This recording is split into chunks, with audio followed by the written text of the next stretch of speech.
Bonjour à tous, bienvenue pour une nouvelle vidéo. Ah, j'en tire une tête, ouais, j'en tire une tête. On se retrouve aujourd'hui pour le débrief à froid du match entre l'FC Barcelone et le Real Madrid. Défaite 4 buts à 1 dans les dents.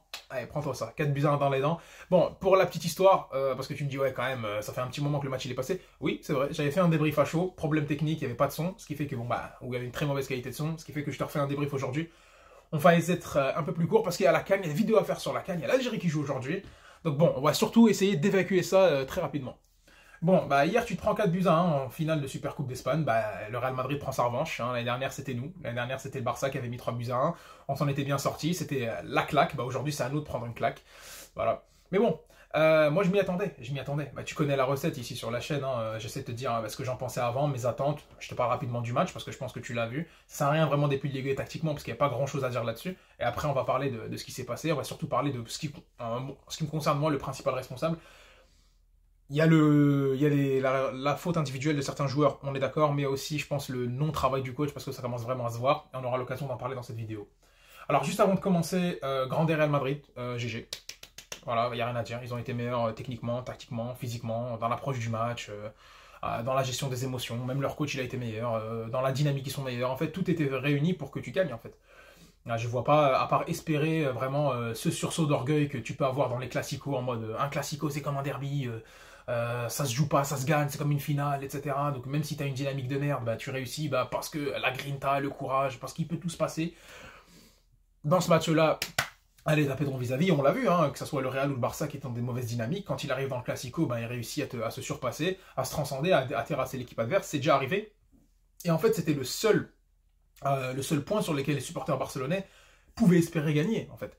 T'avais des absents, t'as le retour de Pedri, t'as la non-présence de Cancelo, t'avais le fait que Rafinha soit pas là, c'était un petit peu compliqué, le fait que même le coach il te mette dedans parce qu'il titularise même pas João Félix, donc il y a pas Ter Stegen aussi, donc oui, ça c'est pas des excuses, c'est des réalités, sauf que de l'autre côté aussi, ils ont plus de numéro 9, ils ont Carvajal, ils ont Ferland Mendy, ils ont un mec que tu dis vieux comme Kroos, tu vois, donc ils ont un mec de 20 ans, Bellingham, qui est en train de te taper allègrement sans aucun problème. Donc chaque équipe a là sa problématique.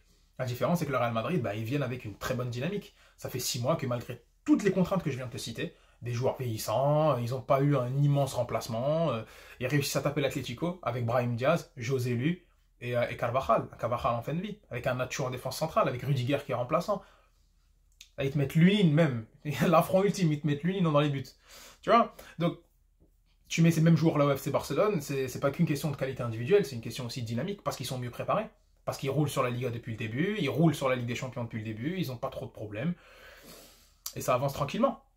Et en face, t'as une équipe, t'as quoi à lui reposer? Nous, en ce qui nous concerne, t'as des bons joueurs, t'as pas des mauvais joueurs, t'as des bons joueurs, t'as certains joueurs qui sont surcotés, on en a déjà parlé de nombreuses fois, c'est vrai, t'as pas des joueurs qui sont pas à leur place, mais quand tu vois ce que un travail peut être effectué avec Giron, ce que peut être effectué avec d'autres clubs avec qui ont des moyens moindres mais de plus grande velléité de jeu, une meilleure condition physique, une meilleure approche tactique, ça te fait des miracles, ça te fait des merveilles même, je dirais là, parce que la claque que tu te prends par Giron à domicile, elle est dure à avaler frérot.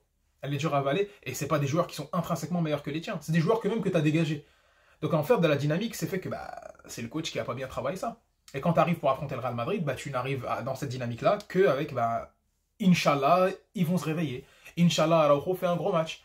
Inch'Allah, Lewandowski va nous faire un gros match. Ouais, pourquoi pas faire un Torres? Je sais qu'il est pas trop mauvais dans l'activité. Ah, et Pedri va montrer qu'il est finalement meilleur que Bellingham. Voilà sur quoi tu espères en fait remporter un match.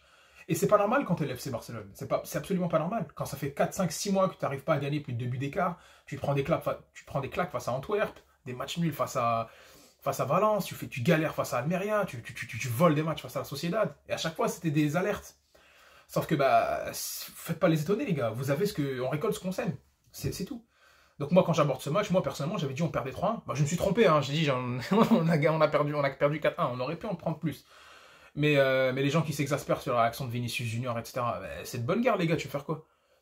C'est ça, le mec qui t'a tapé, tu lui as proposé aucune résistance, c'est de ta faute, fallait être meilleur.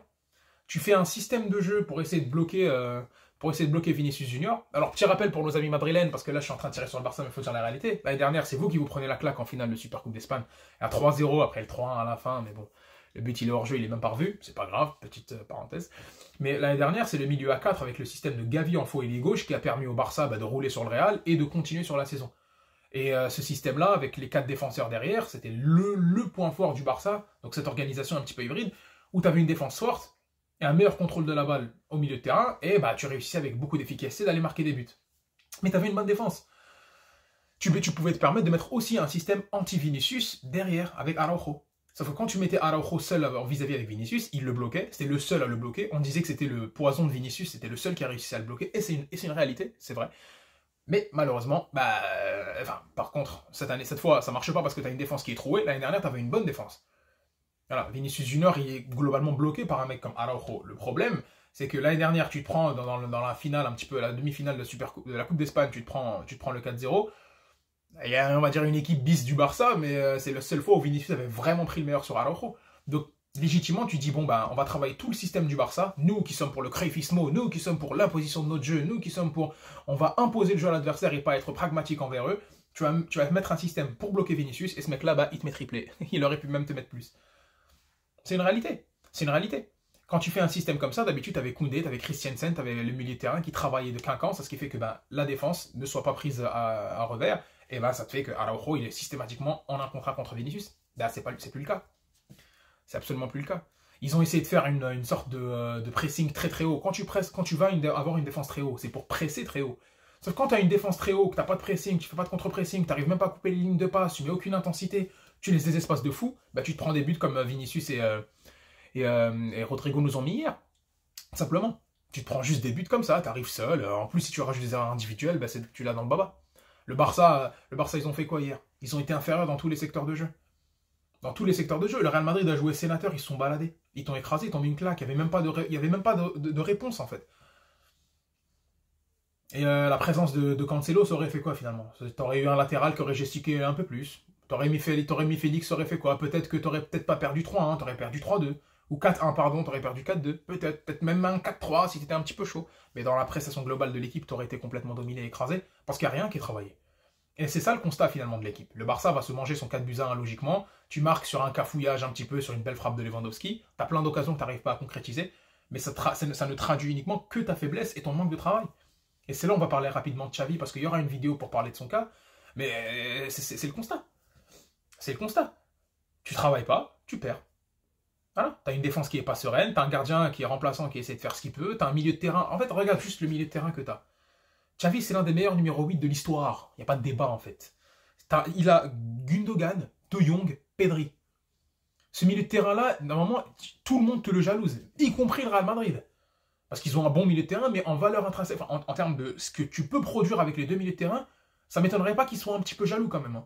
Parce que tu as De Jong, qui est l'un des meilleurs prospects au milieu de terrain. Il a juste pas de chance. Ce mec-là, il a pas de chance. Il adore le club, ils veulent le vendre. Il n'y a pas de coach adéquat pour essayer de travailler avec lui correctement. Pedri, qui est l'un des plus grands talents d'Europe. Alors là, il prouve pas autant que Bellingham, pardon, mais il est l'un des plus grands talents d'Europe. Et tu as De Jong, qui est l'un des... Gundogan, qui est l'un des meilleurs milieux de terrain de la saison dernière, si ce n'est le meilleur milieu de terrain de la saison dernière, avec Rodri et De Bruyne. Comment t'arrives pas à combiner avec ces trois-là? T'as Lewandowski, qui est un des meilleurs neufs d'Europe. Quand t'as des joueurs comme ça, t'arrives pas... T'as Koundé, qui est finaliste de la Coupe du Monde. T'as Araujo, qui est l'un des plus gros prospects en défense centrale. T'arrives à absolument rien travailler. Tout le monde joue, en fait, tout le monde joue sa partition de son côté. C'est ultra stéréotypé.